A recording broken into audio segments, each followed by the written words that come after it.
we're going to make a kind of Italian breaded chicken with a nice side salad. And to make the breaded chicken, we're not going to use bread. We're going to use cornflakes.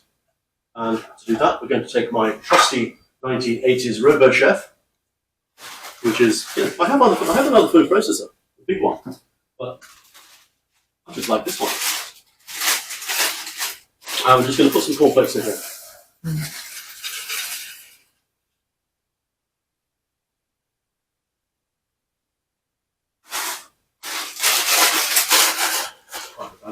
Back in the box. Put some here. It's going to get very noisy. I'm back.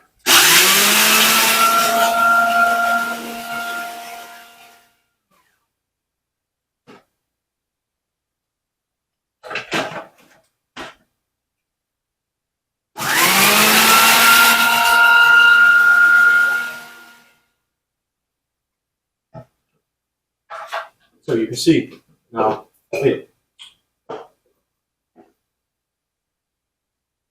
that we have cornflake pieces, which look like panko crumbs. And if you know what panko crumbs are those very expensive Japanese-style breadcrumbs. And you've just made that with less than the cornflakes you would have given one of your children for breakfast this morning, Freddie.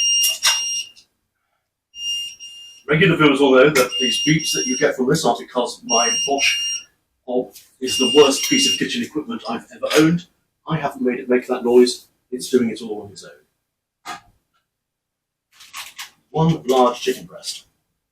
Now we're not going to use all of this. We're going to have lots of leftovers for making something else later. I'm going to be told off for putting my hands in the way of the camera, but if I don't put my hand in the way of the camera, I can't cut this safely. I'm going to take off the skin, which we're not going to use today, or not in this dish. Today. Back in. Okay. And we're going to trim off all the pieces that are not going to form part of this dish, so that when we start to produce the scallops that we're going to make the dish out of, making it out of a piece of chicken of the right shape and size. Okay. You'll notice that it's very, very thick at one end and very thin at the other. So we're going to start at the thick end and slice along again, putting our hand on top, because it's really difficult to cut your hand if you cut it like this. And you'll see that as it gets towards the thinner end, doing it like that, we are automatically ending up with a piece that's not going to be reverse videographer position. And that means that instead of my left hand being in the way of the camera, my right hand with the shiny blade is in the way of the camera. And you see we're cutting quite thin. Now, I know the purists would say you cut this and then you start beating it to pieces. Well, I don't think you need to do that. So there we have the pieces that we're going to use to make the scallops. Wrap this up, put it back in its bag, and put that back in the fridge. Disappear off camera for a minute while I wash my hand in the bottom of there. And the only reason for this is that we just want to use it to dry the chicken slightly. So we just toss it around.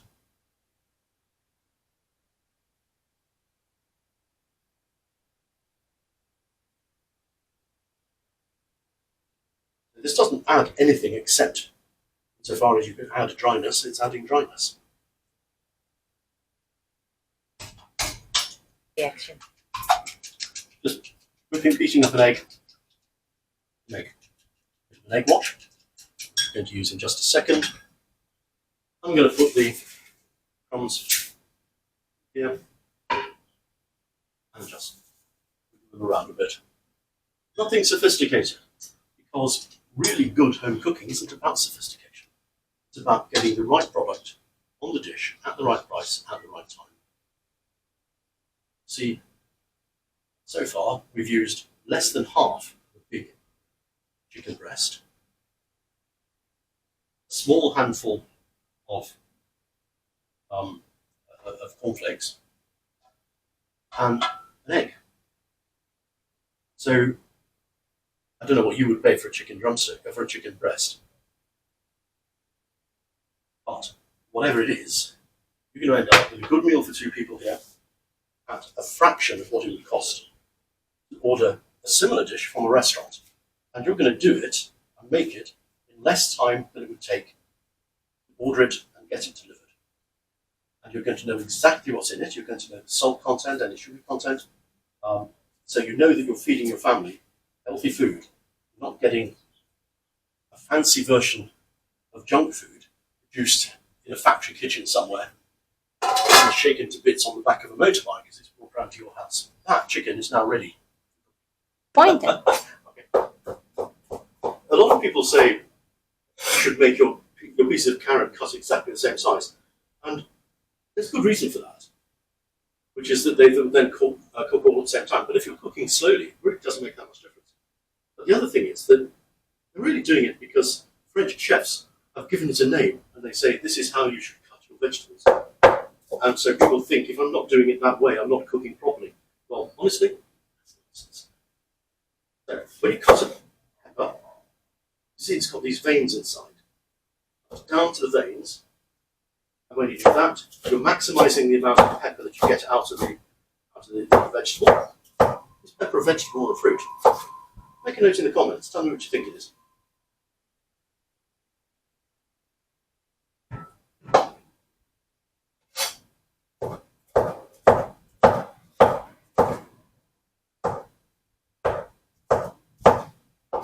So the pan is now heated up.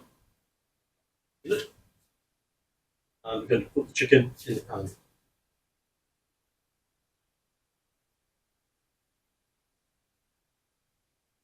This will take about 5 or 6 minutes each side. Spread around in the oil and just leave it to sit there. And it will crisp up and it will cook through. Again, these peppers have been in the fridge for a week or so. They've started to wilt slightly. As you can see, it's a little bit wrinkled. We're cooking them. If we wanted to serve them raw, we would think that's a little bit past its prime. But because we're cooking it, they're going to go soft when they're being cooked. So it doesn't matter that they're already a little bit soft here. So it's out of the way. Pan for making sauce.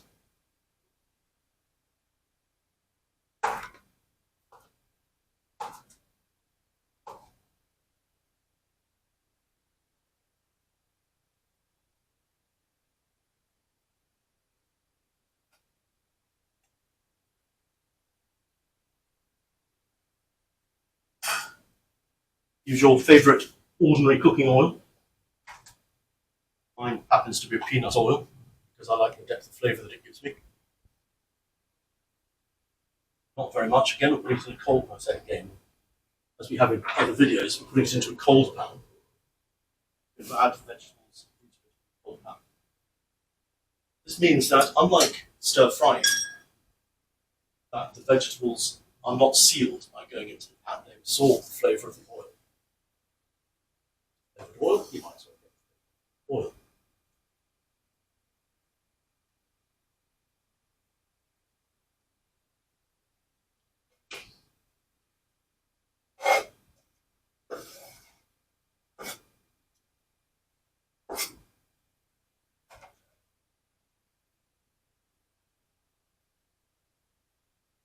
Don't worry, the hob has been cleaned thoroughly.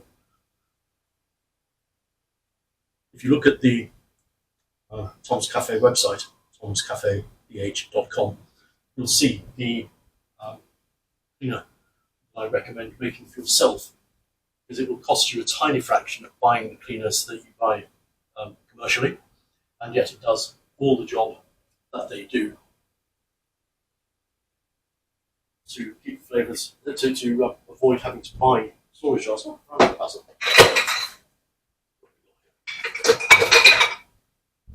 Time.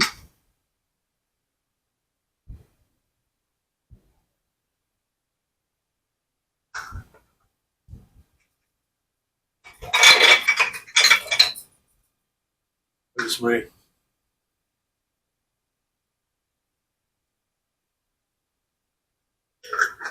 Rosemary takes a long time to cook, so don't use a lot of it. it. Thing that makes everything smell Italian. Oregano. So we're also going to cheat.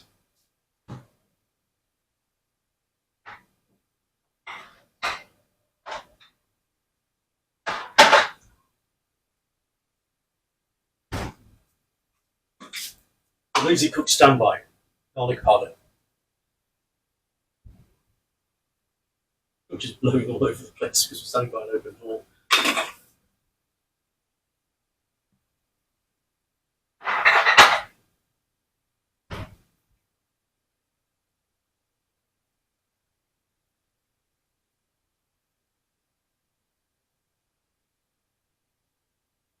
I guess some people would think this needs a name, and if that's the case, you could call it a ragu, but it's not really. Basically, it's mixed vegetables that we're going to fry through a little bit and then add some water to. We end up with a vegetable sauce.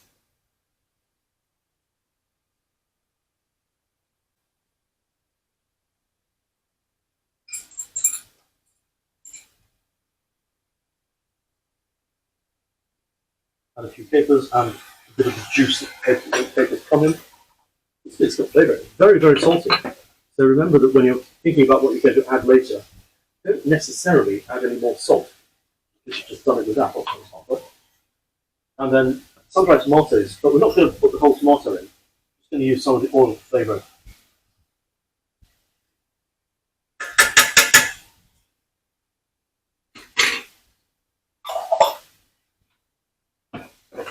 And now this box can go back out into the other room.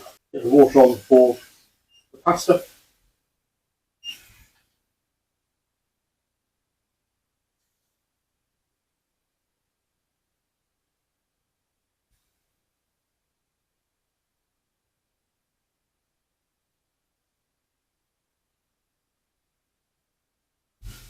Okay. You look a bit of that water going there.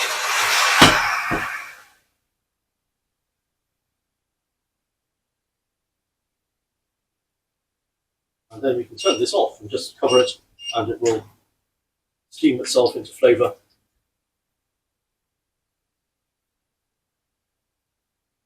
Like that. It's taking a long time.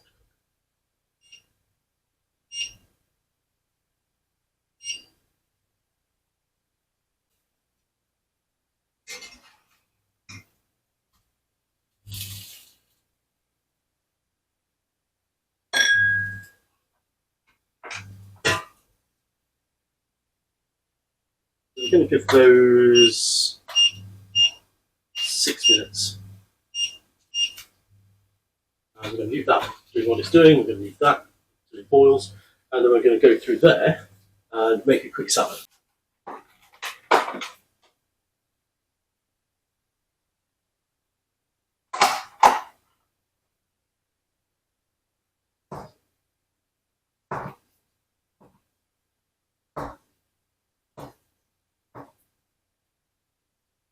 The trick for making it look like you spent far more money on your salad than you have.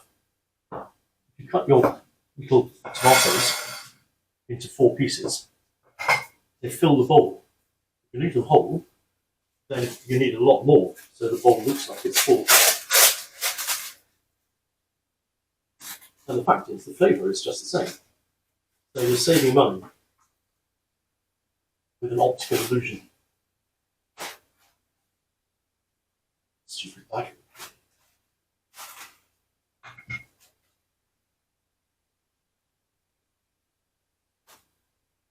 It's called romaine lettuce, but I'm fairly sure it's got nothing to do with Rome. Now I'm just going to take out 2 or 3 pieces, wash those, go back in the fridge. No matter what, so get rid of. I don't understand why this is better, but it is. If you tear the romaine lettuce instead of cutting it, it for some reason ends up working better. No idea why, it just does. These are pea sprouts. Pea sprouts are one of the most economical vegetables you can possibly imagine. This whole big tub only costs a few pence, but they are incredibly packed with vitamins, especially vitamin C.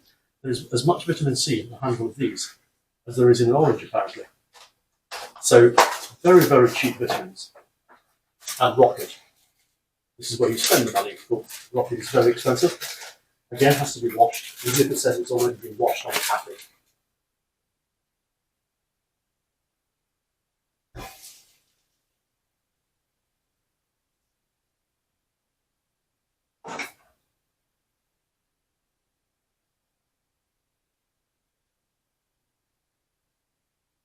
I have a salad. Okay, all of that just goes there. And now we make a 20-second dressing. No, it is literally about 20 seconds.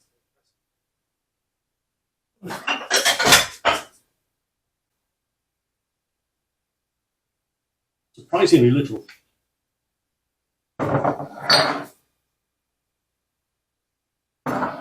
Be a little bit extravagant and use some truffle salt.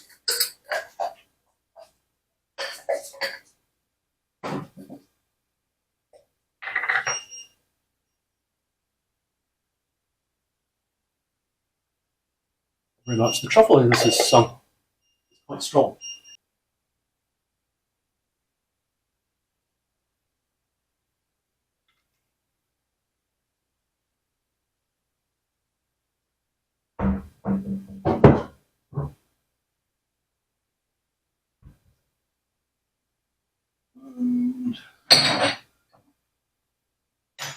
A few twists of black pepper. I'm going to get shouted up because my hands are in the way again. Seconds, but it's not much more. And that's the dressing for the salad. So mix the salad all that together.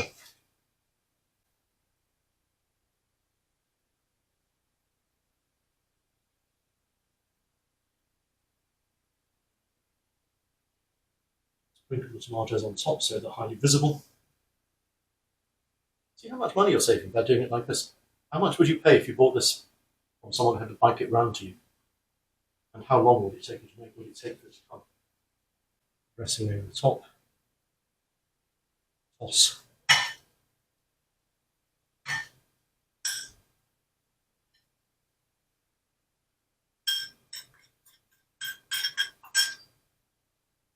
If you want to be fancy, you could shave some parmesan into it. You could put some pine nuts in it. Or you just leave it as I do. I like it just almost a green salad.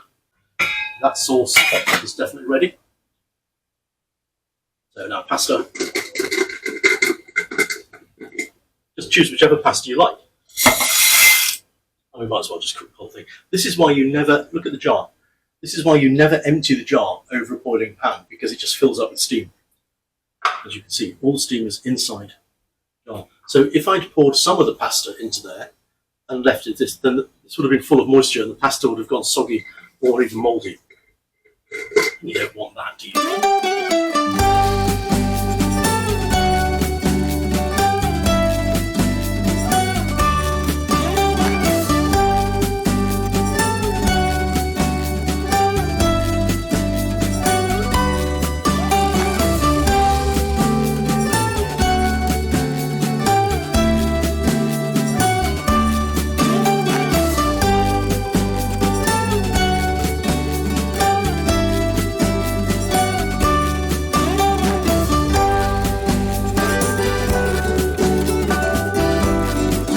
Welcome to the Old Man's Café.